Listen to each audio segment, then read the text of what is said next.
இன்னைக்கு ஒரு மினி சாப்பாடு தான், வாங்க பார்க்கலாம்.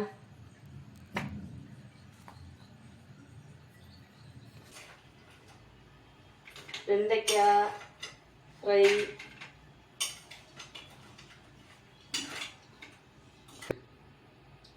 இது வந்து வீட்டில் பண்ண பிக்கிள்,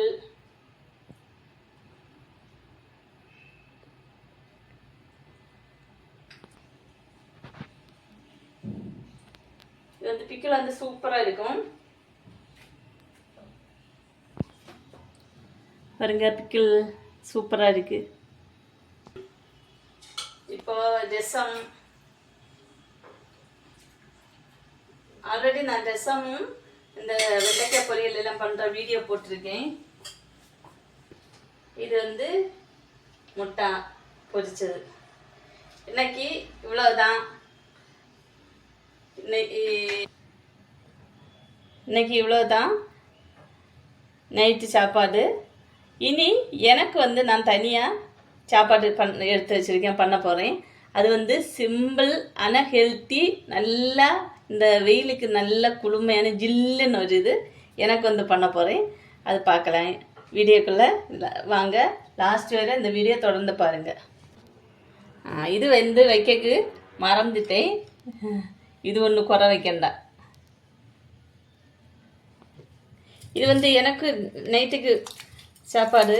இது வந்து பழைய கஞ்சி, இல்லை சின்ன வெங்காயம், ஒரு பச்சை மிளகாய்,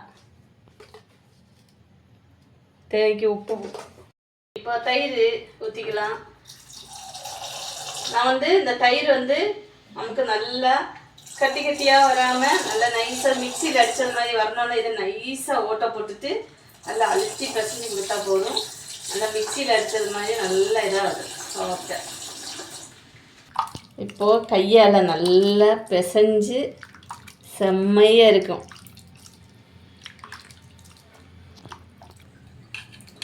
இப்போது பாருங்கள், கட்டியாக இந்த மாதிரி தயிரெல்லாம் ஜாஸ்தி ஊற்றி பண்ணால் டேஸ்ட் நல்லா இருக்கும், குளுகுளுன்னு. வெண்டைக்காய் பொரியல், எக்கு, ஒரு துண்டு ஊறுகாய். எனக்கு இந்த பச்சை மிளகாய் இதில் ஊறுகாயில் போட்டு சாப்பிட்றது ரொம்ப பிடிக்கும். அவ்வளோதான் நண்பர்களே, சாப்பிட போகிறோம். நீங்கள் சாப்பிட்டீங்களா? யார் யாருக்கெல்லாம் இந்த சாப்பாடு பிடிக்கும்னு சொல்லி லைக் பண்ணுங்கள், ஷேர் பண்ணுங்கள், மறக்காமல் கமெண்டில் வந்து கமெண்ட் பண்ணுங்கள் எத்தனை பேருக்கு இந்த சாப்பாடு பிடிக்கும்னு சொல்லி. எல்லாத்துக்கும் மேலாக இந்த வீடியோக்கு எனக்கு சப்போர்ட் பண்ணுங்கள் மக்களே. மறக்காமல் சப்ஸ்கிரைப் பண்ணுங்கள்.